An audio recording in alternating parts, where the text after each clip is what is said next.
pinakamalakas na aktor sa mundo, si Guo Daxun, ay may bagong pelikula na naman. Hindi na kailangan pang sabihin ang kanyang lakas sa digmaan. Halika, pasukin na natin ang pelikula.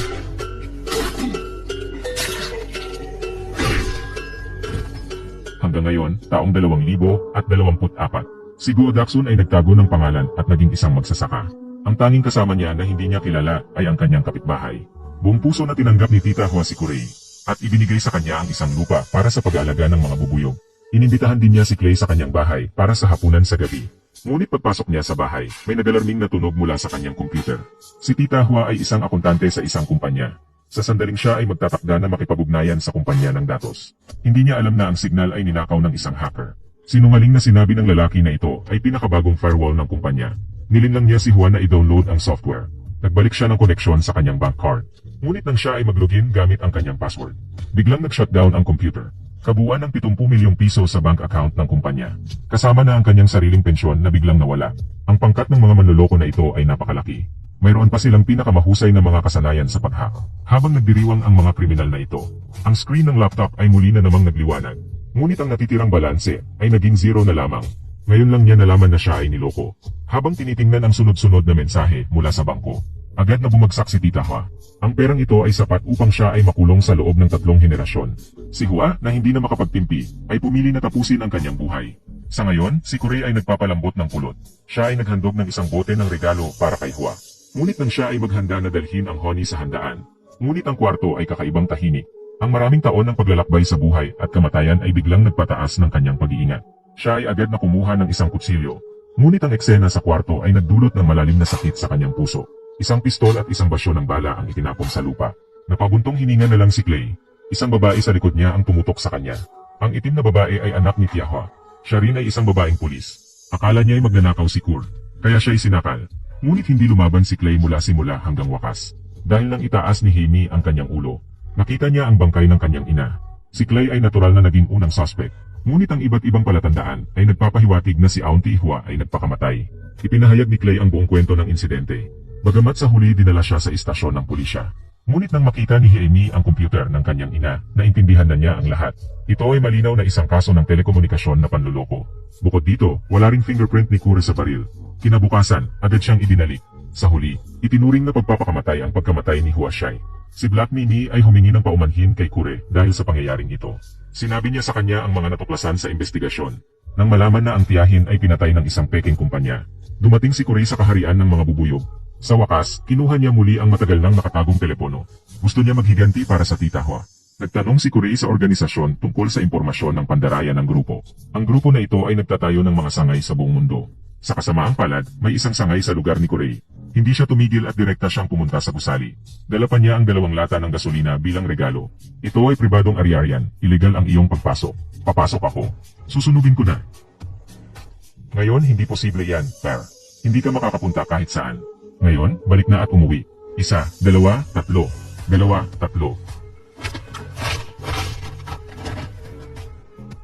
Si Kuri ay naglakad ng malakas na hawak ang gasolina papasok sa gusali.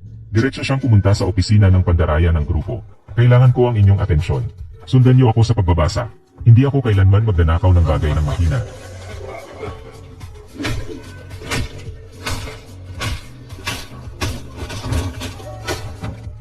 Ang ganitong marahas na pagkilos ay lubos na nagulat sa lahat ng tao. Pagkatapos, ibinuhos niya ang gasolina. Ang isang grupo ng mga tao ay nagkakagulo at tumakas. Sa wakas, dumating na rin ang mga bantay ng gusali. Ngunit hindi man lang nahawakan ng mga taong nakasuot ng itim na damit ang sulok ng kanyang damit. Silang lahat ay nabuwal sa lupa.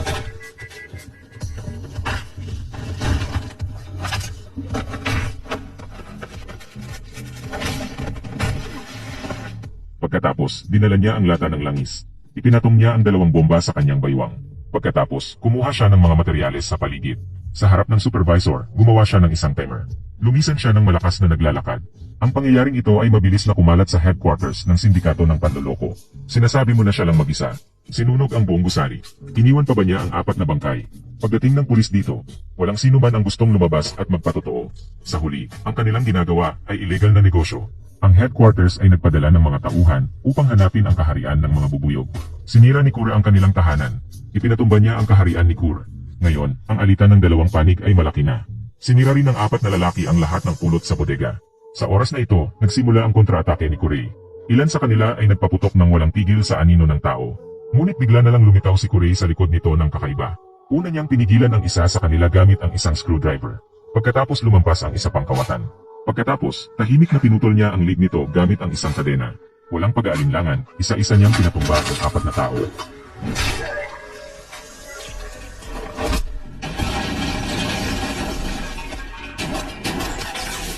Nang marinig ng pangalawang pinuno ang ingay, siya ay nagpaputok ng walang tigil.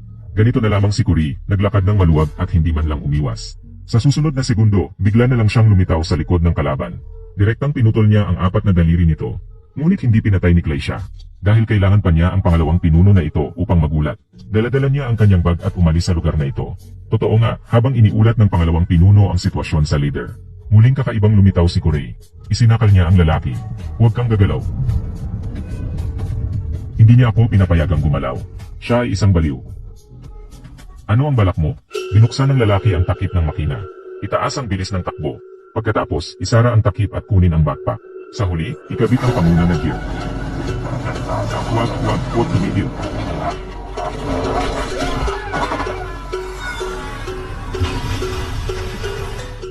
Ito ang kahihinatnan kapag nagalit si Go Daksun. Sa ngayon, si Sang Biao sa kabilang dulo ay naguguluhan pa rin. Kinuha ni Kurei ang telepono. Ikaw, gago, pakinggan mo. Sinunog mo ang milyon-milyong dolyar ko.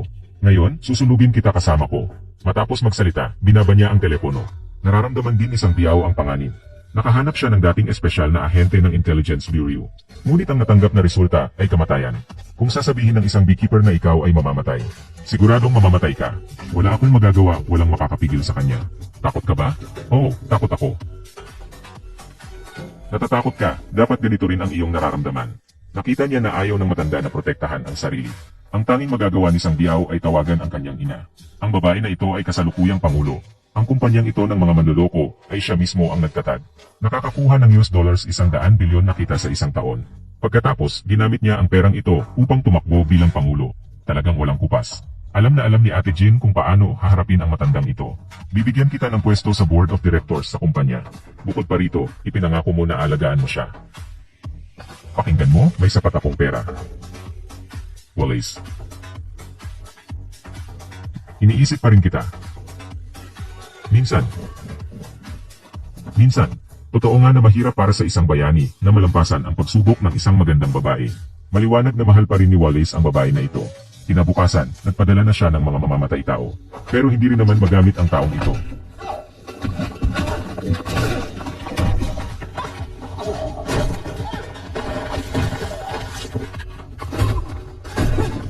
Sa sandaling hinugot niya ang baril, si Clay ay nagtago. Binuksan ng galit na taong ito ang garahe. Sa loob nito, may nakatago palang isang Gatling gun. Nagumpisa na siyang magpaputok ng walang pinipiling target. Si Clay ay nagtago sa loob ng kotse at kumuha ng isang bote ng honey.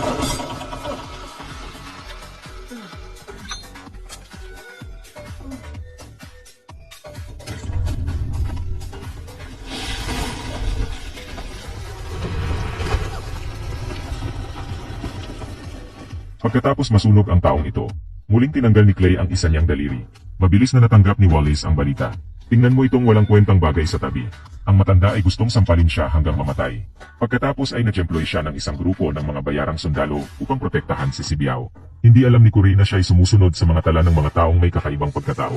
Dumating siya sa isang baise. Pagkatapos ay nag-lock siya sa lokasyon ni Biao mula sa computer ng mga tao-taong ito.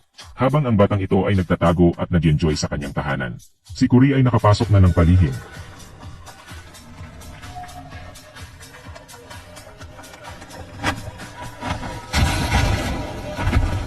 Sa sandaling siya ay nagpakilala ng kanyang pagkatao. Ang mga bayarang sundalo ay nagpalibot sa kanya. Sa harap ng putukan at bala ng kalaban, parang pilit na iniiwasan ng mga bala si Clay. Sinamantala niya ang pagkakataon upang makatakas.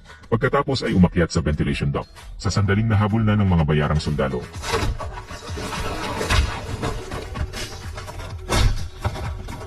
Pagkatapos niyang patayin ang dalawa, hindi niya inangkin ang mga armas. Sa halip, binuksan niya ang sistema ng pag-aalerto. Tahimik na nagtatago sa likod ng kurbada.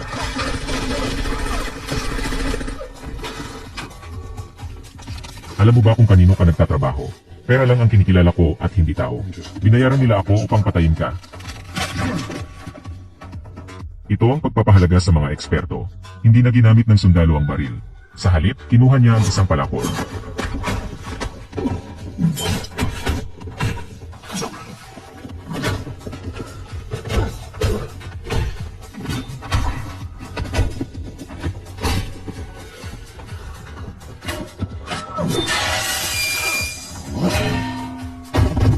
Pakiramdam ko ito na ang aking kakayahan.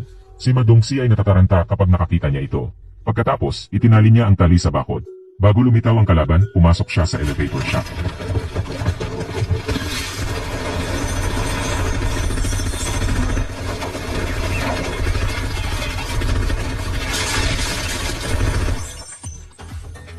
Wala ka ng bala. Habang nagpapalit ng bala ang mga tao sa ibaba, pinasabog ni Kura ang kable ng elevator.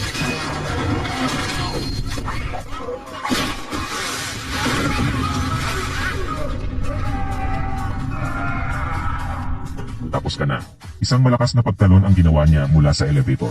Pagkatapos, hinawakan niya ang isang mid-level leader. Matapos ang ilang pagpapahirap gamit ang stapler, nalaman niya, hindi talaga narito siya. Siya ay nagtago sa bahay ng kanyang ina. Paano sa isang maliit na isla?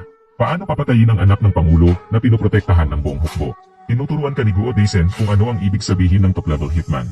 Una, hanapin ang labasan ng kanal. Gamitin ang cutting machine upang putulin ang railing. Pagkatapos, hanapin ang manhole sa ilalim ng kalsada. Habang sinasuri ang sasakyan, mabilis na umakyat sa ilalim ng sasakyan. Habang tinitingnan ng mga inspektor ang ilalim ng sasakyan, takpan ang kanyang bibig at hawakan hanggang mawalan ng malay. Pagkatapos, itulak siya sa pinagtaguan kanina. Magpalit ng kasuotan ng kalaban at pasok ng malakas sa security team. Habang naglalakad, huwag kalimutan isingit ang 2 bomba. Habang ang mga taong ito ay nabubuhay at uminom, nadula si Clay sa bahay. Sa puntong ito, hindi na niya itinago ang kanyang pagkakakilanlan. Sa halip, sinadyang ipahayag ang kanyang sarili. Dahil alam niya na may mga pulis dito. Siguradong hindi nila papatayin ang isang taong nakayuko at humahawak sa ulo. Ngunit walang sinuman sa kanila ang napansin ito. Hawak ni Clay ang isang remote control sa kanyang kamay.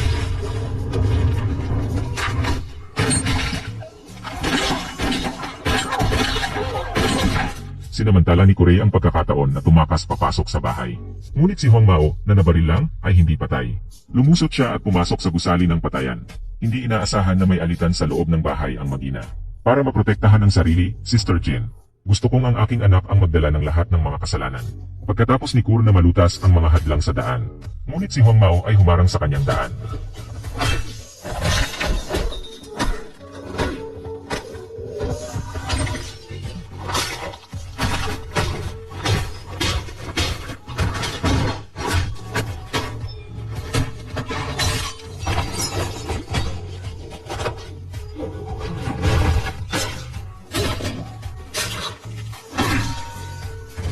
Kakatapos lang niyang tapusin ang lahat ng mga kaaway. Lumabas ang matandang lalaki. Kinumpirma niya na malakas si Kur. Gusto kong sumuko na lang siya. Nagretiro na ako. Ito ay isang personal na sama ng loob, kaya dapat itigil na ito. Bumalik at mabuhay ng tahimik na buhay. Gumawa ng honey para sa iyong kapitbahay. Gusto ko lang ito. Ngunit ang aking kapitbahay ay namatay. Hindi pinakinggan ni Kur ang paalala. Direktang sinabog ang huling pinto ng bakal. Si Sang Biao ay bigla na lang nagdala ng kanyang ina upang protektahan ang sarili. Sa oras na ito, pumasok din ang itim na babae. Tingnan mo itong anak na walang kasiguraduhan. Isang putok ni Kura ang sumabog sa kanyang ulo. Nang hindi nag-react ang itim na babae, siya ay biglang tumalon palabas ng bintana at nawala sa paningin ng lahat. Sa totoo lang, hindi gaanong maganda ang pakiramdam ko sa pelikulang ito. Sa aspeto ng labanan lamang, ang pagdidisenyo ng mga aksyon ni Go Daksun ay malinaw na hindi gaanong malinis at matalas tulad ng dati. At ang mas exaggerated pa ay, siya ay nagtangkang patayin ang anak ng Pangulo. Siya pa ba'y makakaligtas ng buo ang katawan? Ito ay medyo masyadong pantasya. Tayo ay magpapanggap na nanonood ng isang palabas na may labanan.